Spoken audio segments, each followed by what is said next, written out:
Hola a todos, soy Daniel y esto es The Economy. En este video vamos a hablar sobre el equilibrio entre la oferta y la demanda. En este caso tenemos que definir qué es un equilibrio. Un equilibrio va a ser siempre lo que nosotros como economistas busquemos y va a ser equivalente a resolver el modelo. Entonces siempre vamos a estar buscando equilibrios. Entonces, el equilibrio en este caso en el modelo de oferta y demanda se da cuando la cantidad ofrecida, es decir, la famosa QD, es igual a la cantidad eh, perdón, la cantidad ofrecida es igual a la cantidad demandada, que es exactamente esta equivalencia. En el punto donde esta equivalencia se cumpla, vamos a tener un precio. Ese precio va a ser el precio de equilibrio. Y cualquiera de estas dos cantidades, como es la misma, va a ser nuestra cantidad de equilibrio. Entonces, vamos a hablar también de un excedente. ¿Un excedente qué es? El excedente es cuando hay mayor cantidad ofrecida que demandada. Es decir, hay algo que sobra, hay un excedente. También vamos a hablar de escasez. La escasez se va a referir a cuando la cantidad demandada es mayor que la ofrecida. En ese caso, estamos hablando de que falta algo. Cualquiera de esas dos situaciones son indeseables porque se estaría perdiendo eficiencia, pues porque se está produciendo de más o se está produciendo de menos. ¿Listo? Entonces, el ideal sería encontrar el equilibrio, en el punto en el que estas dos cantidades son iguales. Ahora, el modelo de oferta y demanda tiene una utilidad. Nos sirve para saber qué sucede con los precios de equilibrio y las cantidades de equilibrio ante choques. Esos choques son los que producen desplazamientos y nuevos equilibrios, que son los que vamos a ver. En este punto tengo tres ejemplos. Centrémonos primero en este. Siempre partimos de una situación en equilibrio. Fíjense que la oferta es la que va hacia arriba, la demanda es la que va hacia abajo, siguiendo respectivamente la ley de la oferta y la de la demanda. El precio en el que estas dos cantidades son iguales, bueno, en el que estas dos curvas son iguales, o sea, en el punto donde se chocan, es el precio de equilibrio y la cantidad de equilibrio. Siempre vamos a partir de una situación de equilibrio.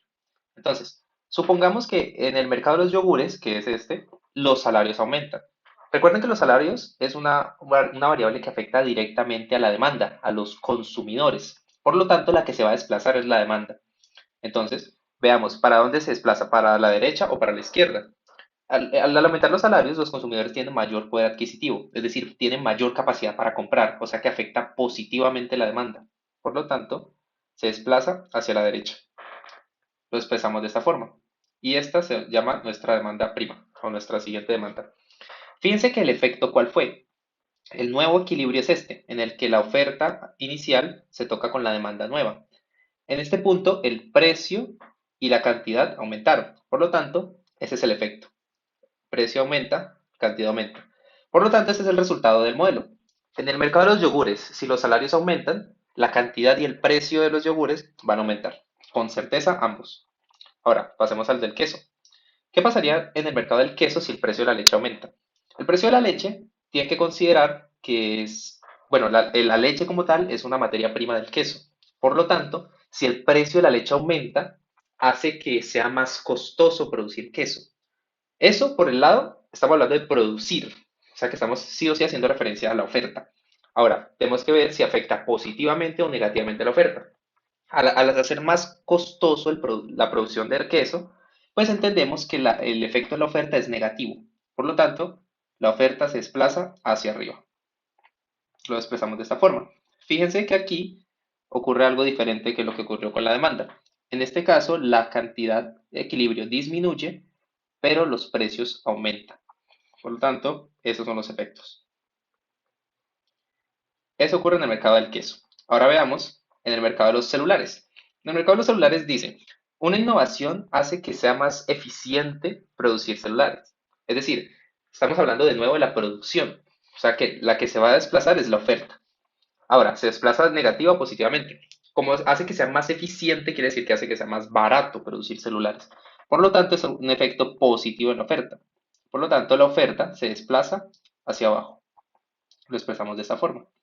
Fíjense que en el nuevo equilibrio el precio disminuyó, pero la cantidad aumentó. Por lo tanto, ese es el efecto. El precio disminuye, pero la cantidad aumenta. Ahora, ese es un resultado de este modelo en su versión simple, cuando el desplazamiento se hace en una sola curva. Bueno, aquí faltó oferta prima. Ahora, ¿qué pasaría si incluyéramos dos desplazamientos? Y ahí es donde vamos a conocer las debilidades del modelo. La debilidad de este modelo, porque todo modelo no es perfecto, entonces vamos a hablar de ¿qué ocurre cuando se mueven las dos curvas al mismo tiempo, la oferta y la demanda? Para eso tenemos otros tres ejemplos. Entonces, revisemos. En este punto, el precio en el mercado de los libros, el precio de las revistas baja. ¿Qué pasa si bueno, empecemos pensando qué relación tiene los libros con las revistas?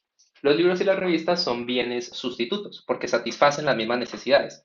Entonces, si el precio de la revista baja, quiere decir que van a ser más baratas las revistas. O sea que la gente va a preferir comprar revistas antes que libros. Por lo tanto, la demanda de libros baja. Entonces, ese es nuestro primer movimiento. La demanda de libros baja. O sea, se desplaza hacia la izquierda. Esto lo expresamos aquí. Ahora, ¿qué va a pasar con el siguiente efecto? Entran más vendedores de libros al mercado.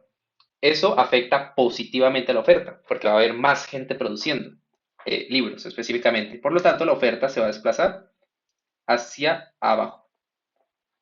La oferta se desplaza hacia abajo. Entonces, fíjense que el nuevo equilibrio es este de aquí. Pero vean que esto tiene una debilidad. Sí o sí, con certeza, fíjense que en cualquiera de los escenarios vemos que el precio disminuyó. Si miráramos este y este, el precio bajó. Ahora, ¿cuál es la debilidad? Fíjense que el efecto en las cantidades no es del todo claro. ¿Por qué? Porque, ¿qué pasaría si en vez de dibujar la oferta allí, yo lo hubiera dibujado acá? ¿El equilibrio cuál sería? Este.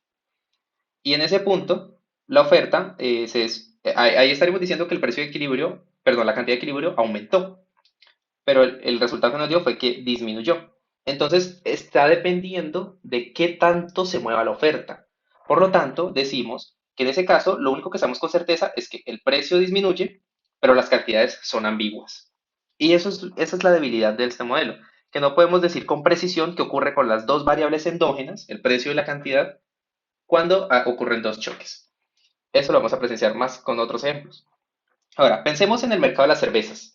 En el mercado de las cervezas, hablemos que ocurre una temporada donde hay un mundial de fútbol.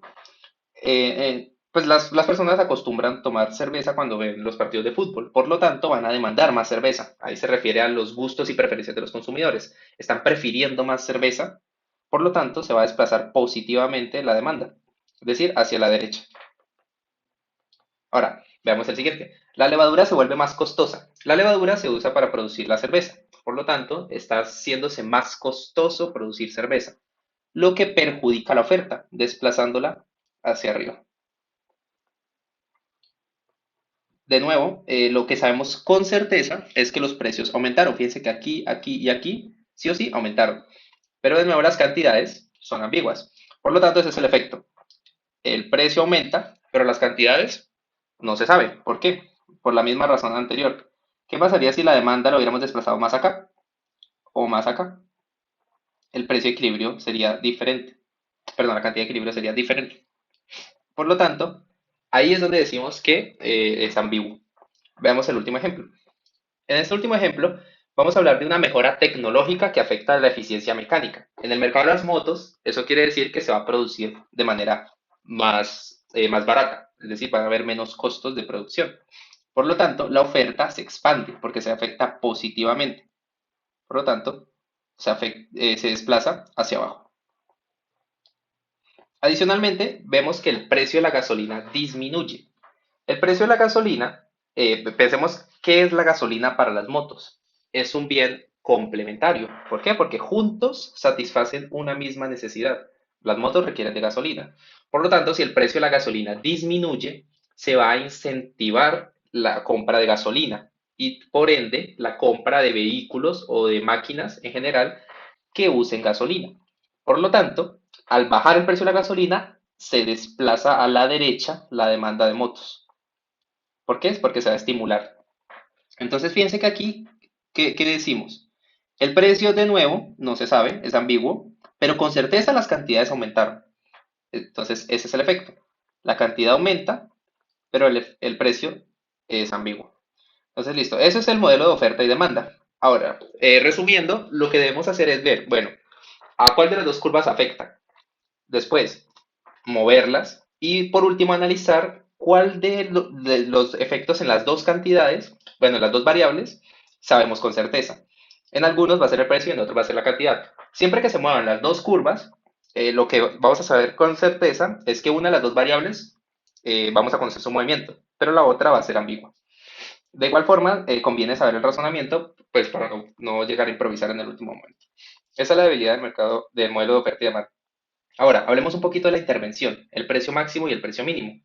Para eso tengo estos dos ejemplos. Hablemos del precio máximo. El precio máximo, en general, es un precio al que el gobierno o el Estado fija el precio de un bien, para la redundancia. Entonces, precios máximos hay muchísimos. Hay ejemplos principalmente en el mercado de la salud, en los medicamentos, donde se establecen precios máximos para que los productores o para que las empresas en general no abusen mucho de los consumidores. Entonces, pensemos, partiendo del modelo de oferta-demanda en equilibrio, veamos qué ocurriría si se estableciera un precio máximo que estuviera por encima. Fíjense que este precio está por encima del precio de equilibrio. Entonces, si es un precio máximo, quiere decir que las empresas no pueden fijar un precio mayor. Pero pensemos, ¿las empresas quieren fijar un precio mayor? La respuesta es que no, porque el precio de equilibrio está por debajo. Es decir, las empresas, tanto las empresas como los consumidores van a estar satisfechas a este precio. Entonces, no es necesario poner un precio máximo. En este punto, decimos que el precio máximo es ineficiente, porque no está provocando ningún cambio. Entonces, eso se puede decir porque, o sea, ahí podríamos decir que el precio máximo por encima del equilibrio no tiene validez o no tiene aplicación. Ahora pensemos lo contrario, pensemos que está por debajo. En este punto vamos a hablar del precio máximo por debajo del precio de equilibrio. Fíjense que aquí en este punto las empresas están obligadas a vender a este precio, pero en ese punto, ¿qué va a pasar? Fíjense que las cantidades demandadas van a ser mayores que las cantidades ofrecidas a ese precio máximo. Por lo tanto, como las cantidades demandadas son mayores, va a haber una escasez. En este caso, pues va a haber una escasez de yogures. Y esa escasez está representada por la diferencia entre estas dos cantidades. Entonces, un precio máximo por debajo del precio de equilibrio sí tiene efectividad y es esta. Ahora pasemos a los precios mínimos. Los precios mínimos son en realidad menos comunes que los precios máximos. El más conocido y el más popular es el salario mínimo. En este punto tenemos una relación con el precio máximo y mínimo. Va a depender, o su eficiencia va a depender si está por encima o por debajo del precio de equilibrio. En este punto, veamos un precio mínimo por encima del precio de equilibrio. Entonces, si es un precio mínimo, quiere decir que de ese precio para arriba se pueden fijar los precios. O sea que el precio de equilibrio no va a tener validez. Es decir, sí o sí las empresas van a estar obligadas a producir en este punto. Entonces, aquí y aquí van a ser las nuevas cantidades de equilibrio. Porque como es un precio mínimo, tiene que ser sí o sí de allí para arriba. Por lo tanto, esta que es la cantidad demandada y esta que es la cantidad ofrecida van a generar una abundancia. Va a haber demasiadas cantidades ofrecidas. Esto es lo que genera un precio mínimo por encima del precio de equilibrio. Ahora veamos lo contrario, un precio mínimo por debajo del precio de equilibrio.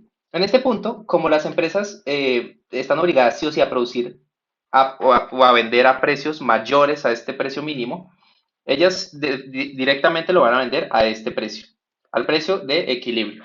¿Por qué? Porque en ese punto, tanto los demandantes como los oferentes van a estar satisfechos porque no van a haber excedentes ni tampoco va a haber escasez. Por lo tanto, un precio mínimo por debajo del precio de equilibrio no genera ninguna efectividad. ¿Listo? Y eso es todo por el modelo de oferta y demanda en equilibrio.